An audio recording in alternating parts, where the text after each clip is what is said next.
Ladies and gentlemen, it is Wednesday, July 8th here at the Fifth Dimension Radio Studio, and we're filming actually here on Monday the 6th, and that's very important because a lot could happen between Monday the 6th and Wednesday the 8th with everything going on in sports, so we want to let you know we are filming at 1:14 p.m.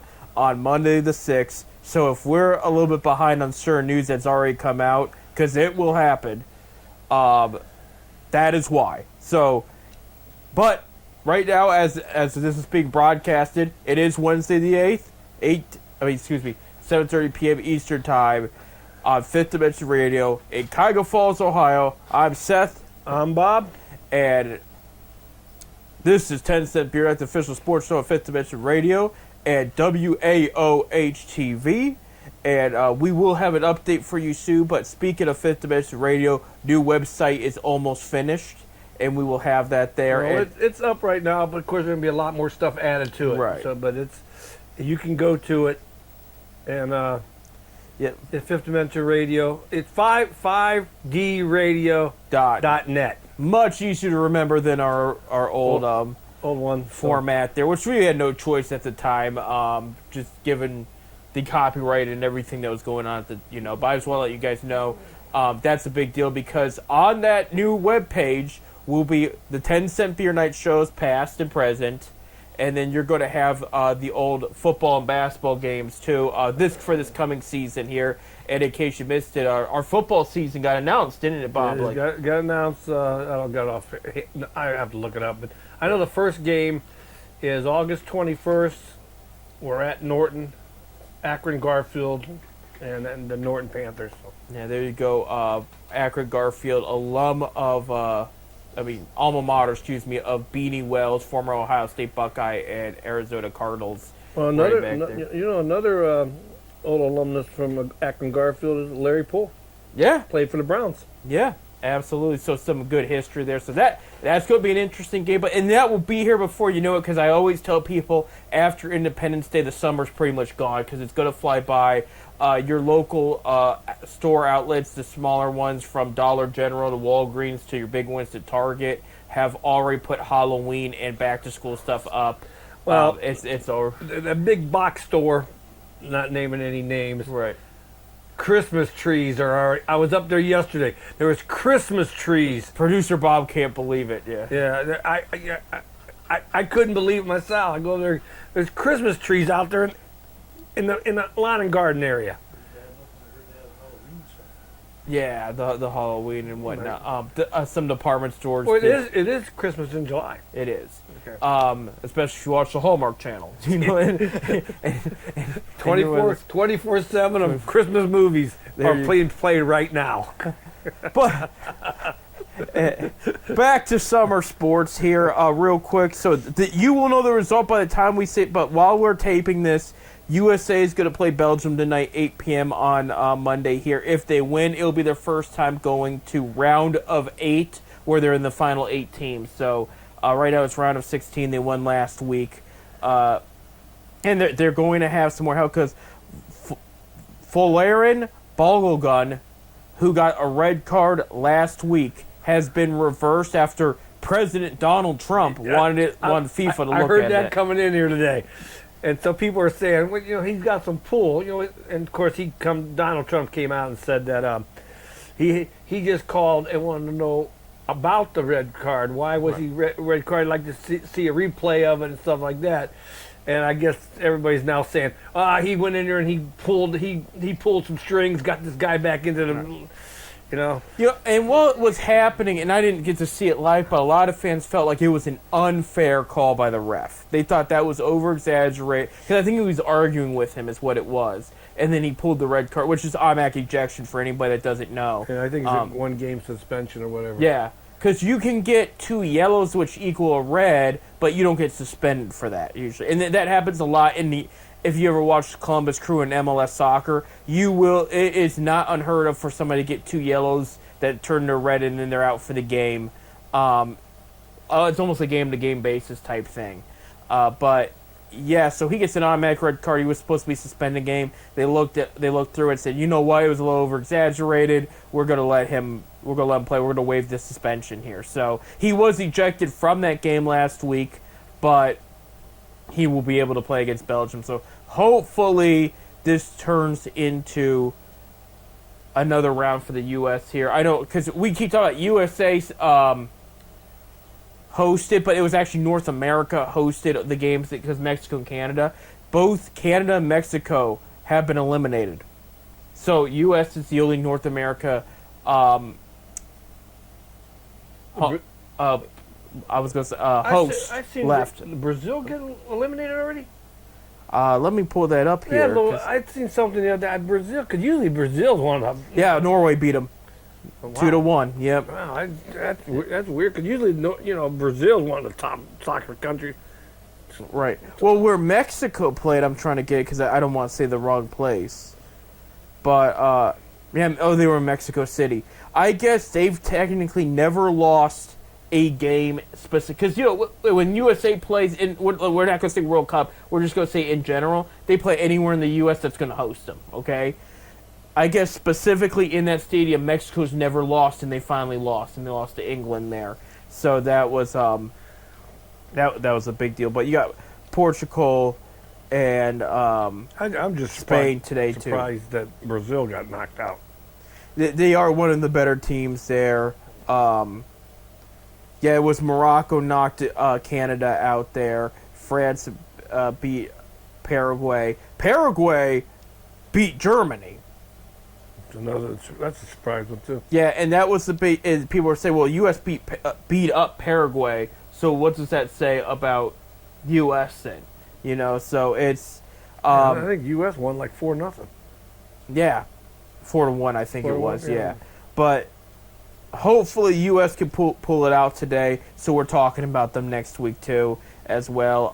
We're getting. There's only after this round. There's only 3 more rounds. You have the round of 8, round of 4, and then the final. So they're close. They just have to get over the hump, and they've never got over the hump yet. Well, this could be our year.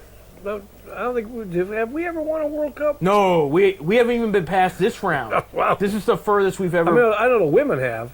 Oh, women's won at least 3 in my lifetime. Yeah. They won a bunch of them. Yeah, women are looked at as, like you're saying, about like the Brazil or the Argentina of the world in female soccer. Like they're number 1. Like that's the one team you don't want to go up against because you're going to probably lose. But that being said, go Team USA. Hopefully we are hosting. I know we have a couple weeks left, but I would love to see them go to this final. This be the first time with them hosting and having home field advantage. I think it'd be a good look there. So, we're going to shift gears to baseball here. As far as the guards go, it was it was a so-so week. It wasn't the greatest week. They lost the series against Texas. They didn't win the last game 9-4, so Texas took 2 out of 1 against Cleveland. The White Sox, they split. They won the first 2, and then they lost the last 2, all by 1 or 2 runs. They have played 7 games this season, and all of them's been 1 run or 6 of them's been 1 run or less. Right. Because Chicago won the other night 3-1, Right. But they're close games, Absolutely. And two of those wins were walk-offs. Right. You saw and guys that you didn't think would do. Watson had a walk-off single. He's the one. I love that kid. I wanted to bring him up because Bob, we've talked the past couple of years about hitting runners in scoring position, doing nothing. That's all this guy's done is put the ball in play with runners in scoring position, knocked them in. Like he's got a knack for hitting runners. He pronounce his first name Khalil, yeah. Khalil Watson. I love the kid. I tell you what, he's tough. And of course, Rocchio, he hit a bomb out on I think it was Friday night to walk it off there. So White Sox are in first place because they did. They tied. They tied, and then losing to Texas didn't help too. But you know what? There's still 90 games left. Right, absolutely. So they have Monday off. So by the time you hear this, they'll be ready to play Game 2 of against Minnesota at Minnesota here. And Minnesota's been playing much better. I mean, Minnesota's 4 games behind Chicago for first. So I mean, they're 44. So that 40. means they're 3 games behind Cleveland. Yeah. So, I mean, Minnesota's going to come at you. They've been playing much better of late. The starting pitching's been great for them. Some of the hitting's been a little bit better.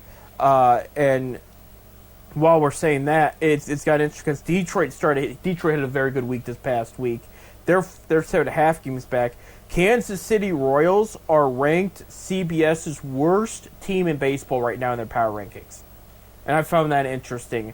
Consider where everybody else is at, but they said that they put them dead last year. Royals, of course, got a lot of good young prospects up and playing, but they're not winning the ball games that they thought they would. And some of the pitching isn't performing like they thought they would too. You look at Seth Lugo last year and Michael Wacha, some veterans they added last season that really came through for them, and this season it's just not been the same. I mean, it hasn't been bad, but Lugo was an all-star last year. He's not as far as this year goes, and I know they'll tweak up the all-star roster. We'll talk about the entire all-star roster next week, but I did call the 3 Guardians that did make it there. I'm really shocked. It really shocked me, the two rookies. You know, and with Bazana, I was going to call him Banana because that's what I call him. But yeah. Bazana, he didn't even play. He hasn't even been up a whole season. He came up at, end of April. End of April, but he got voted in by the peers, and that's right there saying something. Right. When the guys, the players vote you in. You're not voted in by the fans, which I was always against that anyway because they just vote the favorites. Yeah, like Aaron Judge was already going to be out for the All-Star game, and he got voted. Voted in. Yeah, it is. I don't like. I think there should be technical rules. Go back to the old days where the players and the managers of the league picked the players for the All-Star game. Well, I'm okay with the fans picking not for the fans. The starters of the fielders, but I think if you know somebody's going to be hurt, they have to be eliminated right there. If you get that point, you're going to have. By fan voting, the New Yorks, the Chicagos, the LAs are going to get the most of the votes because there's more people. Right, and some of it deserves. Like I said, there's just got to be a limitation. I won't forget. I was in high school, Bob, when this happened. David Ortiz played the first 6 games of the season. He gets hurt. He doesn't come back to the week before All-Star game. But he was voted in as the designated hitter for the American League All-Stars. He went up to the plate. He played 167 batting average and 6 RBIs. He didn't even have a home run in the season. But he was voted, so they said, okay, he's healthy enough to play, so he gets it. And it was like, are you kidding me? So there's got to be limited. I'm okay with them voting the starters, but he took a spot of a guy that probably deserved to be right. there. Oh, he didn't deserve to be there. He did. He did. There were some rookies developing that still didn't hit their stride yet that had better numbers than he did. I just think if the players vote you in, that's an honor. Right. Because they know how they've seen you play. They played against you. They know you. I think it's a great honor. Yeah. I mean, but Bazana, I wonder if his parents are going to fly in from Australia. Oh, I'm sure they will. I'm sure the they All-Star will. game. Bazana, Parker Messick, the starting pitcher there, who's also up for Rookie of the Year right now, and was briefly in American League Cy Young tops. Right now, it's kind of cooled off, but he's still playing very well. And then Cade Smith, the closer. I said those were the 3. When Jose went down, I said those are the 3 that will go in for Cleveland. And I wasn't surprised about Bazana. I'm going to tell you why. Second, me and you have talked consistently about the hitting catcher is kind of not as existent as it used to be. And it won't be either.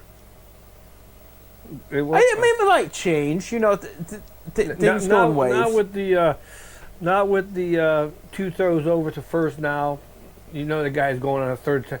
That ain't going to happen. You're going to have the arm. You got to have a defense to keep that guy at first base.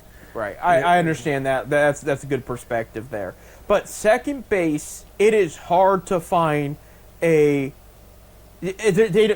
slugger or the high average, like we're talking about the stud at the plate second baseman. There's not many of them anymore. There isn't. We used to have a ton, and there haven't been. I know when Jason Kipnis was considered to go to the All-Star game, he was one with Robinson Cano was another name, and there was a couple others he used to fight for spots with. I mean, but there's just not a lot. So Bazana comes in, and okay, he is hitting what 230, 220. 236 or something. 7 home runs, 20 some RBIs, but he's been clutch. He's been one of the better. Believe it or not, despite those numbers, he's been one of the better second base hitters in the game. So to see what the American League had as far as second base goes, compared to everybody, he was higher up in the rankings than people realize, I should say. And so that's why I wasn't surprised, because he was making an impression on other second basemen. Ernie Clements got that spot there. And Cleveland's produced good All-Star second base along with Kipnis. Andres Jimenez was the starting second baseman at an All-Star game a few years ago. It doesn't seem that long ago, but it was 2022. A couple years ago. I think it was the first year they were the Guardians. But so this is no new territory for Cleveland as far as All-Star second base, because remember, Roberto Alomar back in the day used to always go for Cleveland as well. So, but this is good for all three of them. Cade Smith leads the league in saves right now, and Masick, just a great southpaw starting pitcher that's been consistently good since opening day. Yeah. And so, I think that's the only All-Stars you're going to see from them. I don't think there's going to be anybody else right now. Going on, because we've got about a minute left. Aside from Minnesota, they do play the Marlins in Miami this weekend, and this is a trap weekend. Okay, I'm telling you this because while Miami, you look, I'm gonna pull up they're 49-42. Okay, so they're winning. They also got a good amount of All-Stars for the National League. Oscar, his name is slipping my mind there. So let's see. Xavier Edwards is playing well, but he's not who I was talking about. Otto Lopez is hitting 320, like 346. Like, he leads the league in average. This is a solid hitting Marlins team. Some solid starting pitching. You got Max Meyer, Sandy Alcantara. The bullpen, it's decent, but this is a team that can sweep you if you're not careful. They will play you tough. And so you're going into their territory. You got to find a way to win, And this is going to be an interesting weekend for the Guardians because the Guardians, they have to find a way to win every game, right? Because they're not scoring a lot of runs. No. They got the worst team batting average in all the American League, right? I think they're next to last in runs scored, right? So they get. If they don't score at least 4 runs, they're done. The bullpen will hold a team 2 or 3 runs, right? And the starters, if we got to at least get 3 or 4. We got to at least get 4 runs a game to have a chance to win. Well, he's not going to come back before All-Star break, but Jose Ramirez is making strides in his return. So. I seen him on the field the other day. He was throwing the ball around. So there you go. So some positives there. Hey, we got to take a break. When we come back, we'll finish off what we were talking about in baseball, and then we'll give you an update on NBA free agency because it's getting very, very interesting. Cavs did lose some players last week. We'll talk about that and more. Stay tuned.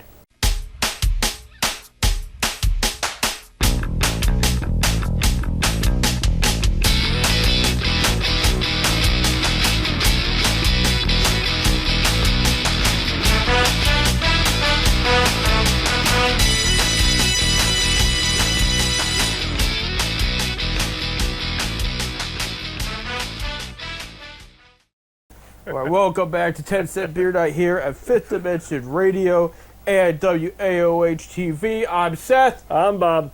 And we were just finished up talking about some baseball. The last full week of baseball until All-Star break. We're going to have All-Star break next week. So after this coming Sunday, they will be off from Monday to Thursday, and then we'll resume that Friday there. But so Cleveland will have an interesting week against Minnesota and Miami. Two teams that could sweep you on any given series. So just something to watch out for, especially Minnesota trying to climb back up there in the American League Central. This is their opportunity.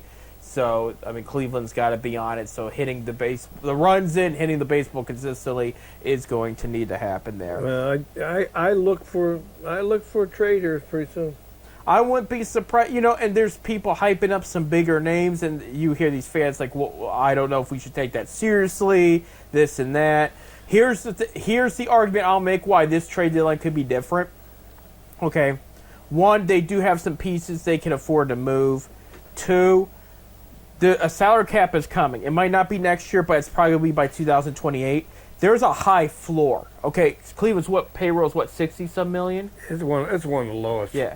The floor for what is being proposed, not official, but being proposed, is $170 million, which means each team in Major League Baseball has to spend around there in order to qualify for the next season. Not saying they're going to disqualify, but it's going to be mandatory they spend around that much.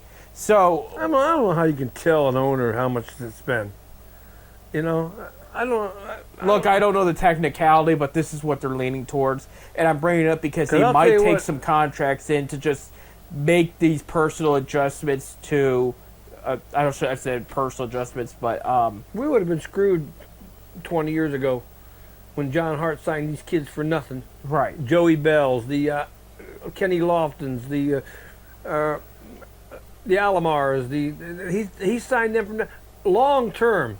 9-year contract. 9-10-year contracts for nothing. And Right. yet we had some good teams. Right. So you don't have to, it ain't the money, it's the talent. Right. Find the talent and sign them for long term, keep them for a long time. You're okay. Well, and I don't know, Bob, if you saw it, but they're changing the rule too. If you go into free agency, the max amount of years you can sign with a new team is 5 years. You can sign up to 6 on your original team. So they're trying to keep, because you have guys like the Dodgers who signed Ohtani to that 9-year deal or so to spread out the money because he was getting $700-some million. You also had the Rays who were signing their young prospects for 8 to 10-year deals too. A lot of money, but still, pulling the old Hart trick. Get them for this price now before it goes up. You know what I mean? Yeah. So that's John Hart was a smart man. They're trying to get away from some of that, But I think Cleveland knows one. You bring in some good names, that's going to get some excitement going. It's going to bring the people in, and then. You're talking about Lindor coming back. Potentially, he's going to be the trade that LeBron's coming back to Cleveland, and Lindor's coming back to Cleveland. Hey, we're in. That's the last comment Bob said is not official, but I'm just. I know, but it's important because if you are the Browns going to training camp later this month, and if you are the Guardians trying to hype people for a potential playoff position run, you have to find a way to get them excited, because if that man makes that decision, all the focus is going to be on Cavaliers basketball in Cleveland from now until next June. Okay? That's the way it's going to be. Because if there's anybody that's going to realistically win a championship right now, it would be LeBron and the Cavs if he's to make that decision. We'll get to that in a little bit here. But if that happened, What? You're taking the Brook Park Browns out of it? Yes. They can win it. They can win it all. They ain't going to win anything. We get that new name on there, Brook Park. But my point being is it might be smart for the guards to add a guy. And they don't have to add much. They're going to add somebody. I'm telling you right now, they're going to go get a bat. I would say look at first base with Rafael Devers and Wilson Contreras. And I don't know what Contreras is going to do to the locker room. I know he's got kind of a mouth on, but he's having a career season. He's killing it right now. And Devers still has a lot in the tank. It might be something to think about here. you talk about first base there. Outfield, I think you got to let the guys develop. I mean, you got Watson there, you got DeLauder, and Kwan's going to turn it around there. Yeah, he'll turn that around. Right. Hosey's going to want to stay at third. You know, maybe look to see if there's a potential upgrade at shortstop. I know a lot of people like Rocchio, but he has started to get back into his inconsistent habits. So we'll see. I mean, he's a good glove. But they do need to get something going here. They need another bat, and maybe I have heard they have considered what one of the starting pitchers that has a good amount of their contract still left over, and I'm talking about guys like Sandy Alcantara, who they're probably going to face this weekend. Was a name that? I mean, if you get a guy of his caliber, that's going to be interesting. I don't know if we need to go get pitching. We need to get hitting. Hitting would come first, but anyway, real quick, the standings outside the American League Central, because we were talking about that. Rays are 52-35, and 4 games behind them are the Yankees at 49-40. That is the closest race to the American League East, because Blue Jays are 11.5 games back, Orioles are 12, and Red Sox are 12.5 there. In the American League West, this one is close as it can get. Mariners are in first with 47-44. A game and a half behind them are the Rangers. 2.5 games behind them are the Astros. 5.5 games are the Las Vegas Athletics. And it looks like, because I told you that Sacramento Athletics. they're still playing in Vegas sometimes when that AAA team's All not right, down Sacramento/Vegas. But in Vegas, the crowds are showing up, so they're warming up to the idea. Yeah, Angels are 11 games behind, and they fired their GM over the weekend. Yeah. For the National League East, things are getting a little closer now. You have the Atlanta Braves at 52-36. 3 games behind them are the Phillies. 4.5 games behind them are the Marlins. 7.5 games behind them are the Nationals. Everybody's got a winning record at that point. Mets are 16 games back, and this is why Lindor could be on the trade block right there. I'm going to say that And I think the Mets are going to have a fire sale. Freddie Peralta, who they traded for and gave up a good amount to get him, is rumored to already be on the trade block. Yeah, I mean they spent a lot of money on these guys. They haven't produced. Their manager got fired last week. Yeah, they're gonna have a fire sale here. Yeah. You have the National League Central here. The Brewers are in first at 55-33. Cubs are 6 games behind them. Cardinals, man, are they hitting? I mean, they're one of the better hitting teams in the league right now. 7.5 games behind them at 47-40. The Pirates are 10.5 games back, and the Reds are 14.5, just not having the greatest couple of weeks. Well, they're pit. They have the hitting. Right. They don't have the pitching. Hunter Green came back from injury. First game was not so great. I mean, he just came back, so it's, I know Loblo pitched yesterday and did a really good job with the win. Yeah. Abbott is not having the year that they thought he would. He's been consistently okay. Like he hasn't been bad, but it hasn't been great year. Last year he was great. So I mean, they need to find a way to get it together. Ellie De La Cruz is back though, so hopefully that's going to get some things going. Yeah, like I said, July 29th, I'll be down at Great America Park. There you go. And guess who they're going to be playing? Who? The Guardians. Are they really? Yeah. Have a sort of a reunion down there, and I didn't know that until I looked at the schedule. You get to see Tito and Vogt, go against each other. I down get to there. see my 2 teams. Yeah, it's gonna be a good time there. So enjoy that. I'm gonna wear, of course, working for the Reds. I'm gonna wear a Reds jersey, but I'm gonna have a Guardians hat on. There you go. For the National League West, the best record in the league, the LA Dodgers at 59-32, playing very well right now. Diamondbacks and Padres are both 14 games behind them. Padres lost the series to the Dodgers over the weekend. You have, let me check that again because I thought that was, okay, I'm right. Yeah, they lost the series there. You have the Giants 21 games back and the Rockies 22 games back, but both a game better than the Royals right now. So there really is, there are teams that are not playing very well, but there's not really a horrible team. Like we had the White Sox and the Rockies the past couple years where it's like, that record is so bad that... But look how the White Sox turned around. Right. Team. Right. Making those good. And then they have the first pick next week. I wouldn't... the Guardians got the 19th pick. Right. But I mean, like the White Sox won the lottery. That's Yeah, what I I'm know, saying. but, I So mean- they're in first in the American League Central right now. I And know we get the 19th pick of all the rounds. So, of the 20 rounds. So, yeah. Let's see. I wonder who we're going to take.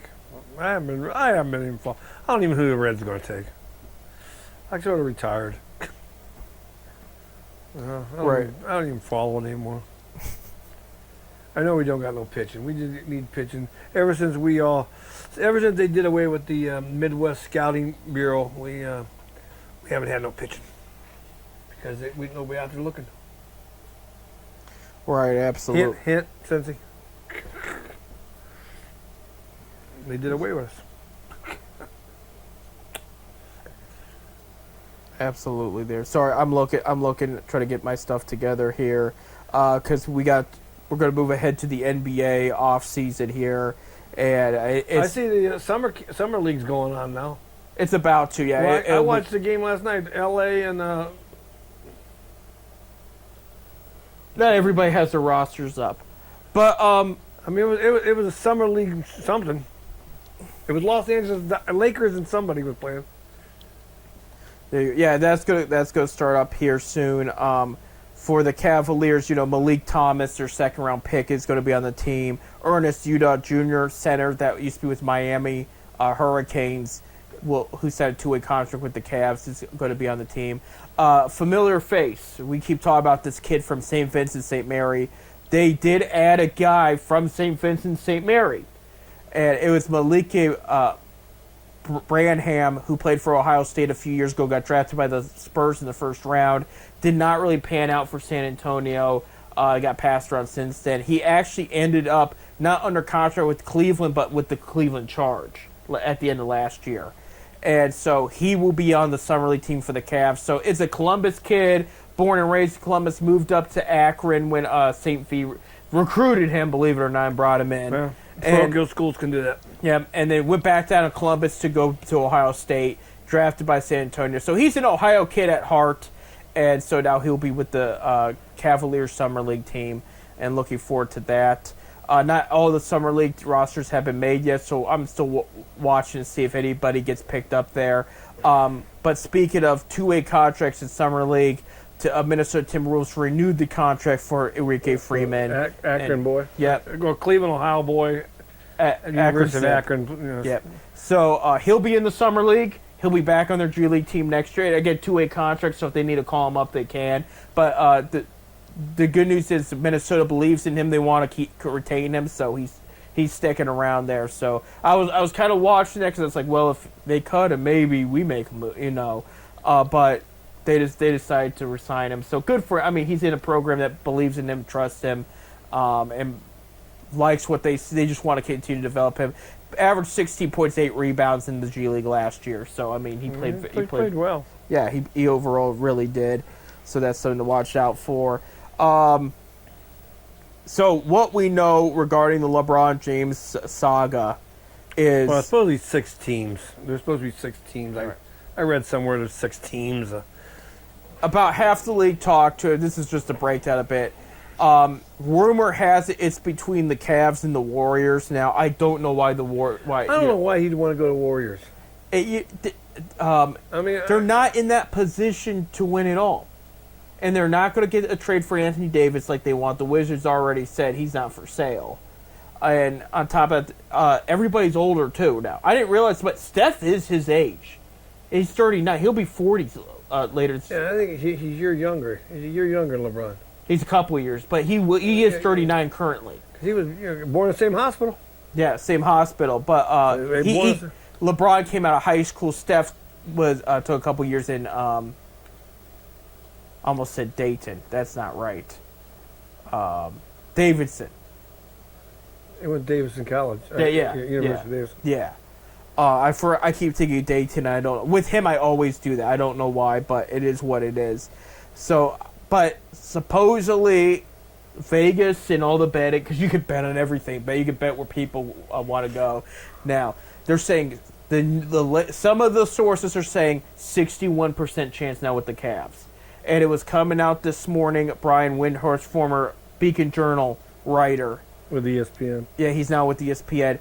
He's been pushing the narrative of Golden State and all this and this and it. He said this morning, he said, I've been talking to other teams and they said, we're afraid it's Cleveland.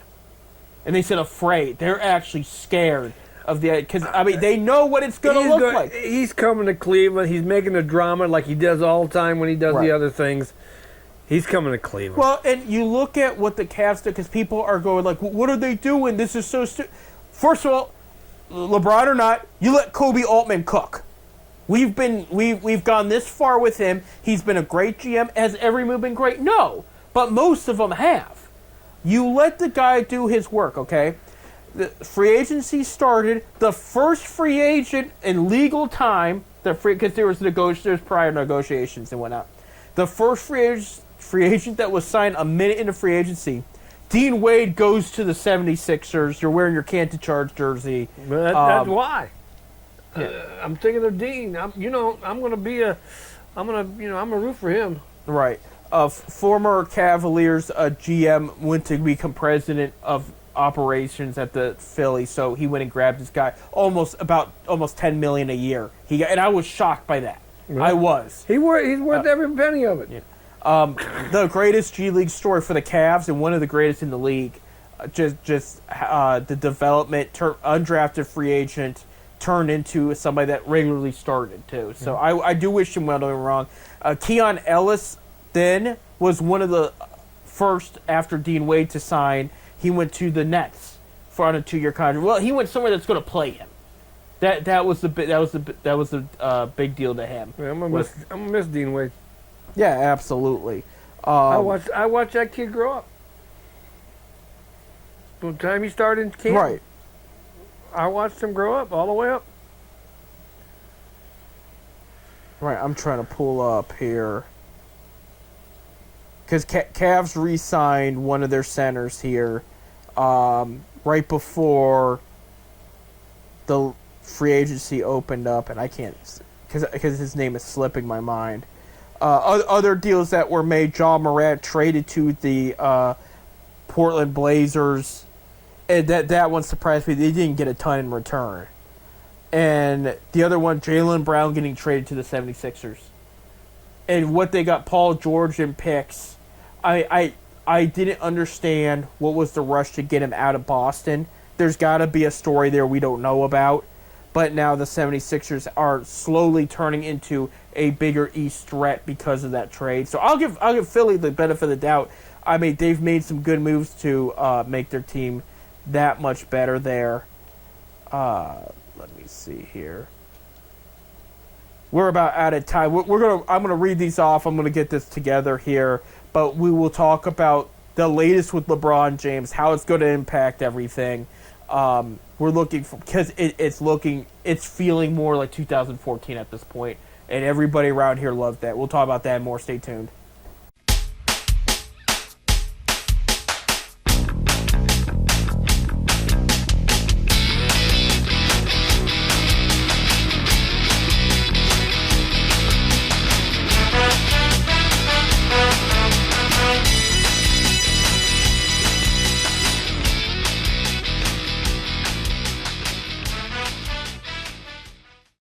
All right, welcome back to Ted Sitbeard here at FitTheBenchRadio.com. I'm Seth. I'm Bob. And I'm about to read, keep everybody up to date on what is going on in the NBA there. The Cavalier I couldn't think of that re-signed was Thomas Bryant, center to a 1-year deal there. Contract minimum of $3.52 million. And so I like that. A high motor guy, good 3-point shot for a center. He should have played more, I thought, just to give Mobley and Allen a break and still get size down there. And I should say in the playoffs he should have played more. And we just didn't see him much. And, the little bit of time he played, he wasn't as effective as he had been in the regular season. But it's good to see, for chemistry reasons, him returning to the team and being a force off the bench. Other signings that did happen across I'll do this real quick here.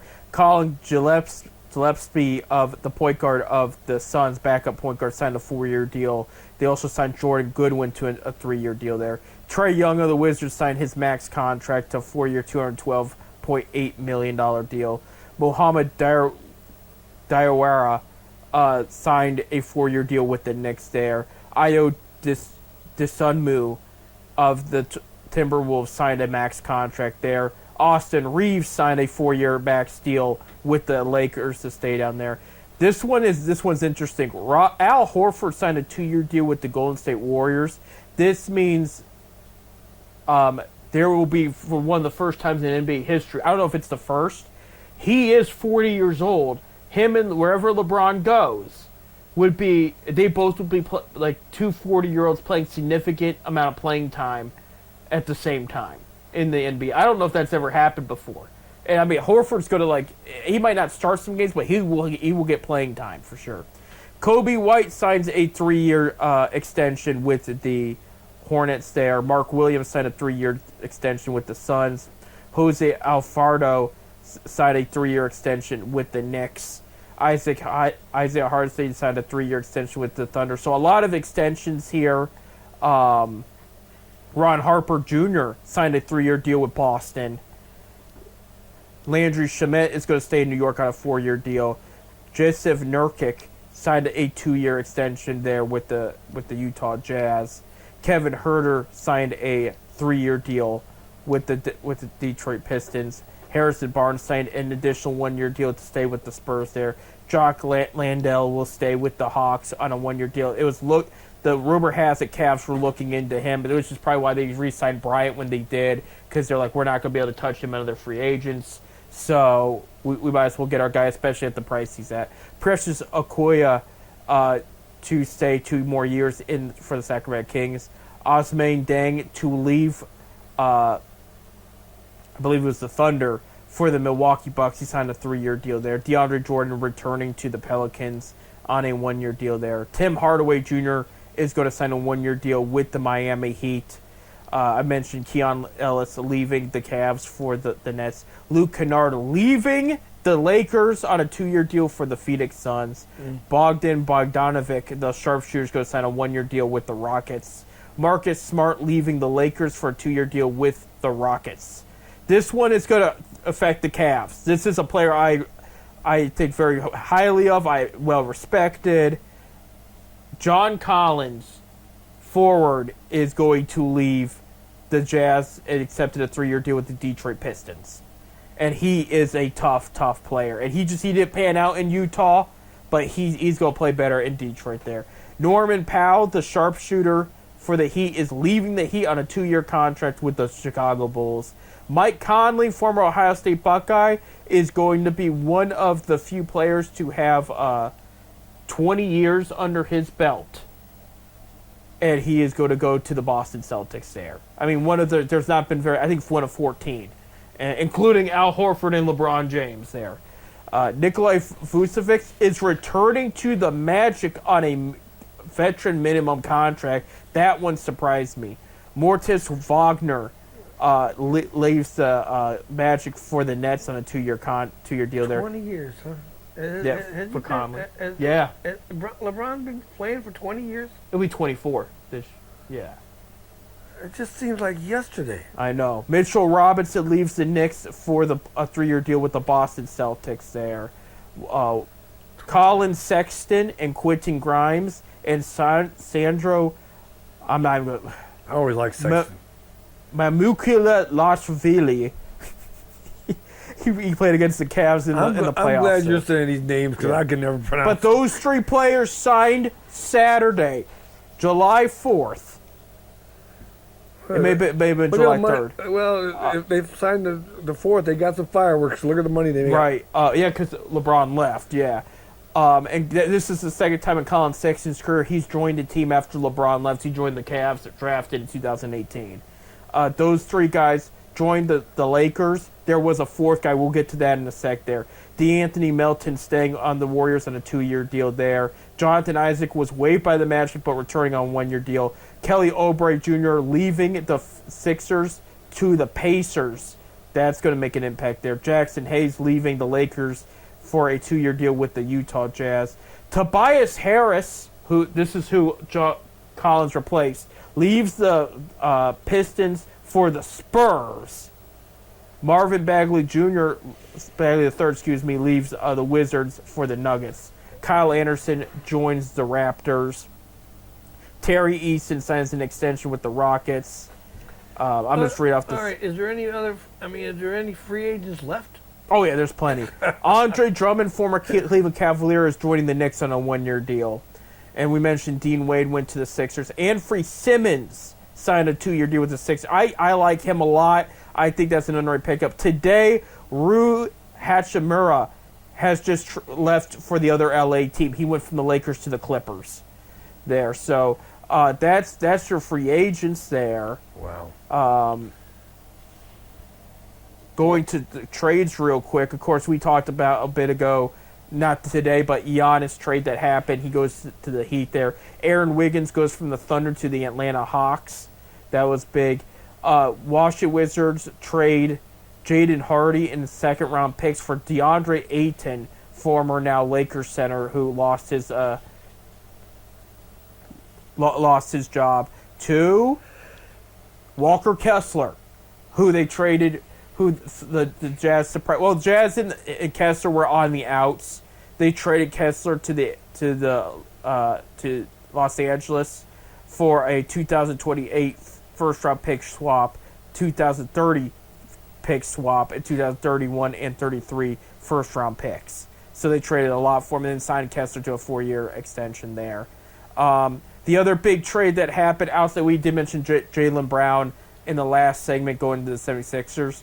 He is returning to the team he won their first ever championship for, and that is Kawhi Leonard got traded to the Toronto Raptors, and he's getting an extension there. And this guy is 35 years old, and they got a haul.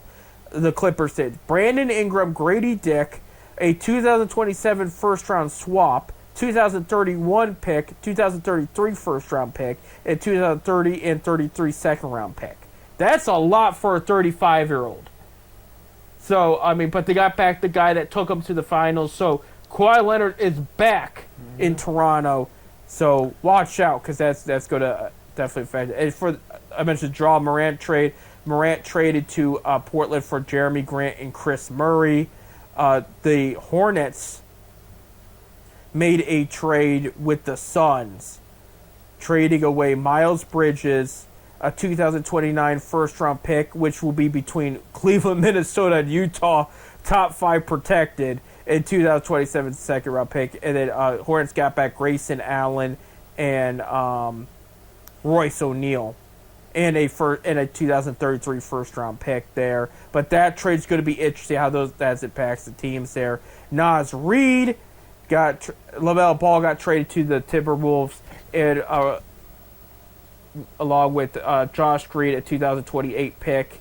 And then Hornets got a bunch of draft picks and Naz Reid out of the deal there. So the LaMelo Ball trade, that's going to definitely, I mentioned last week, if him and Ant can make it work out, that's going to be a threat in the West. And then I mentioned, Paul George was in the Jaylen Brown trade there. Dorian Finney-Smith got traded from Houston to Charlotte, so that's going to help him there. So a lot of moves have been made, and I think a lot more are still going on because of the LeBron James scenario. A lot of people are talking about, where he stands. So right now, LeBron's in Akron is the story, okay? Teams are talking to him in Akron, whether in person or on the phone. So he's having teams come to him. Before, he sometimes would go to them. They would meet somewhere else. He's having them talk to him in Akron.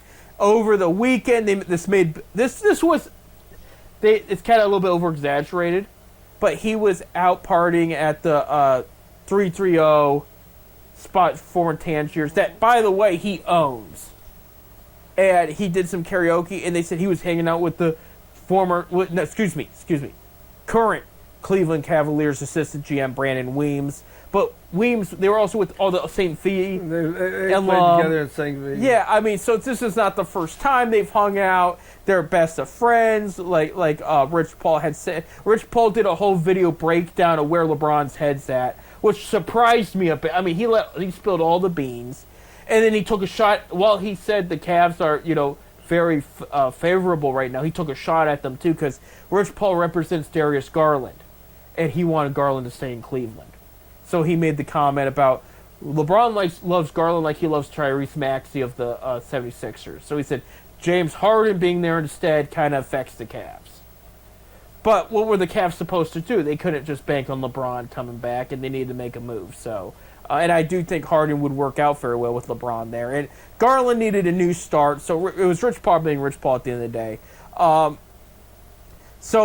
with him hanging out with Brandon Weems, there was a lot of people that believe, okay, he's in Akron. He said he's back at his city. He's hanging out with people of the Cleveland Cavaliers. Supposedly, he's hanging out with guys he went to school. Right. Just because he was hanging out with Romeo Travis and Drew Joyce too. I without a doubt believe. I couldn't recognize him in the picture, but I mean, and again, he was hanging out in a place he owned. Out with me. Yeah, I was there. Yeah, you weren't there. I was there. What? Me and LeBron's like that. No, you're not. But there's reports about Cavs keep a roster spot open in case they need to trade for Bronny, because it sounds like somebody's got to trade for Bronny. I found it interesting, Bob. There was Las Vegas percentages and betting on Bronny's future season next year. Cavs were number 1. Lakers were number 2. I don't understand this. Hornets were number 3. They don't say why, but they have a reason to believe Hornets might be open to go and get him, and I don't know if it's because they moved on from LaMelo Ball and they need another point guard. But that threw me off to be like, the Hornets 10% chance of getting Bronny James. There was a thing this morning. They're interviewing Giannis Antetokounmpo, who's now with the Heat, and he talks about how much he likes LeBron, watches LeBron, and they pranked him and said, "Oh, they just updated. He signed with the Cavs." And he went, "No, he didn't. Did he really?" And he said, "Yeah, it's right here." He goes, "Is that fake?" And they got it like it was a prank, but he got so disappointed right away. He wanted LeBron back in Miami, and he's hoping that they have an angle to work to get him. But it's sounding more and more. The feeling in the air over here is 2014 again. It's not like 2010 where we're like, I think something bad's about to happen, and it did. It was 2014 where it's like, it sounds like it could happen. Sounds like he's leaning towards it. James Harden has not signed his new contract. Dean Wade left. You had Keon Ellis left. Larry Nance, I'm assuming, is going to be leaving. He's an unrestricted free agent too. So there are a few roster spots available. Cavs are still trying to pull off a trick. Because here's where it gets interesting, Bob. The other player that's been quiet in free agency is Jonathan Kuminga. Okay? Small forward for the Hawks. He joined the Hawks in the Jimmy Butler. No, not excuse me, Jimmy. I'm sorry. In another trade. It was another trade in trade deadline. So Kenny Atkinson knows Kuminga and likes him. If the Cavs didn't win the third overall pick in 2021 that became Evan Mobley, if they originally selected 8th, which they were predicted, the rumor was they were going to pick Kuminga. Okay, so this was a guy they've had interest in. Atkinson really likes him. They've been in on and off sign-in trade talks with the Hawks to send Kuminga over. Now, he's a small forward. So this is where I'm curious to, why the talk. Is this going to be somebody they bring in for off the bench? Because this is a very athletic guy, a guy that can dunk very well, a guy that can hit 3-pointers and defend. Okay? Is this somebody they're going to bring in and say, this is our future small forward, we want him to learn under LeBron? Or is this somebody like, hey, if LeBron doesn't pick us, we're bringing this guy in to be a starter? Or also, does these trade talks include Jalen Tyson, which I hope they don't, but the Hawks really want Jalen Tyson in the DeAndre Hunter talks, Now, I do know they're waving around Max Strus's name. They're waving around Dennis Schroeder's name. I just don't know what Kuminga's going to want, because the reason for the sign-in trade would be he would sign a good amount with the Hawks and then get traded to bring that amount to Cleveland, So there's been trade talks about that. There's been a fan rumors. I don't think this is going to happen because the Wizards stressed they want Anthony Davis there. After the Wizards trade for DeAndre Ayton, there was rumors could the Cavs trade for Anthony Davis, which would seal the deal for LeBron because you get his buddy on top of what you already have. I did the NBA trade machine, what it would take. Jared Allen and Max Strus straight up would be financially enough. Because you'd be upgrading the center position is what you'd be doing. Yeah, like I said, I know LeBron's coming back to Cleveland. Book it. Book it. Yeah. 2-1. I do think, and I'm not a gambler. 2-1. 2-1. I do think, Bob, by the time this gets broadcasted, we might know where he'll go. Again, we're filming this on the afternoon of Monday.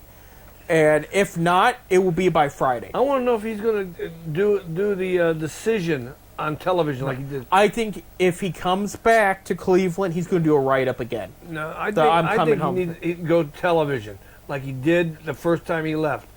I am going to take my talents to Akron, Ohio. I'll take if Akron gets an NBA team. I would not be mad. Remember the first one really screwed. I was pissed at. Oh, I'm sorry. I was peed at that one. It wasn't right, and then you find out later he didn't want to do it, and ESPN and Bill Simmons threw money at him, and it was a whole thing. Yeah, because that, you find out it wasn't his original idea. The second time he came out and said, "I am leaving," he said, "I leave." He gave the Gilbert time to go get. He waited till like free agency was about to just open up, But I think it's going to be he's going to do if he comes back to Cleveland, and he come back to retire. He wants to retire in Cleveland. Right. They got to start. Rich Paul did say for sure he had one more season left. He's trying to play that game, but I think it'd be 2 years max. But and I don't know. Here's the thing: is they've already said a documentary crew is supposed to follow him the rest of this upcoming season, which is telling me this is going to be the last one. Why? They never followed Jordan around, the greatest basketball player of all times. Well, you didn't know what he was going to do. And plus, he came back to the Wizards, too. That was a whole different thing. And that team was not very good. You did not want a documentary about that. Well, it's still, you got the greatest player there ever was. In my lifetime, LeBron's good, but I don't think he... I mean, Jordan was my lifetime, too. Jordan was the best. We got to wrap it up here. So, next week on Ted Said Beer, hopefully we're still talking about Team USA soccer playing. We'll talk about where the guards are at All-Star break. We'll talk about the All-Star rosters and everything like that. We'll hopefully know what LeBron has decided by then. Because I think the furthest is Friday. I think that, in my opinion, I think he will announce by Friday. Just because there's something about announcements on Friday, and he would steal the headlines of the weekend no matter what he decides. I do think we will know very, very soon, though. But all will be revealed. But regardless what he decides, let Kobe Altman cook. He's done very well here in Cleveland. Wait a minute. He won't steal no headlines. Why would he steal headlines? That's Breeder Cup week. Oh, we're going to go That's a big horse racing week coming up. Breeders' Cup. He would steal the headlines. But we'll be back next week, guys. Enjoy your summer so far. Enjoy the heat. Enjoy the pools and some of the rain we might have. But with all that being said, I'm Seth. I'm Bob. Go Team USA. Let's bring it. Have a great week, everybody.